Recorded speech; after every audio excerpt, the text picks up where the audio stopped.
Heidi, you spoke with the city manager and the mayor. How did they say we get here? Well, Ashley, that was actually our biggest question for all of the leadership that we spoke with today in the city of Rocky Mount. The mayor pointed to a few different reasons. He pointed to a revolving door of city managers, the recent departure of their finance director, and even some challenges in the audit process. But it has the people who live here feeling like they're paying for someone else's mistake. A city some call the center of it all, divided by these train tracks, splitting Nash and Edgecombe counties. Now at the center of some serious financial trouble, the city released this statement this morning, saying they need to make up at least $30 million over the next 10 months due to overspending. Overspending on what? That's the question.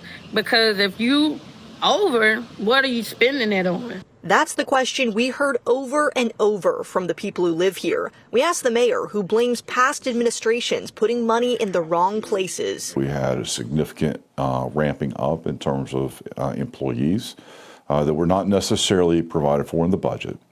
So we believe that that's the biggest chunk of this. Now they'll be freezing non-essential projects, reducing staff, and increasing natural gas and electricity rates for residents. What is your message to those people who ultimately feel like they are paying for the city's mistake? What I will say is I believe that we're trying to share that risk as much as we possibly can. We're trying to be as financially conservative and forthright as we possibly can to make the differences. It's not the first time the city of Rocky Mount has been in the spotlight for financial trouble. In 2020, an investigation by the state auditor found similar mismanagement of funds by a past city manager. Now a new city manager is in place, and he says the plan his team came up with is enough to turn this around. I'm confident that if we implement the plan and we execute like I know that we can, then we can do that.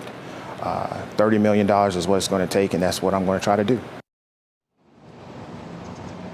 Now, the mayor did tell us that he doesn't believe they're in a position where the state will have to come in and take over at this point.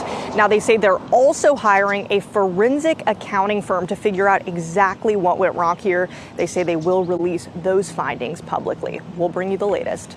Heidi Kirk, W Real News, live in Rocky Mount.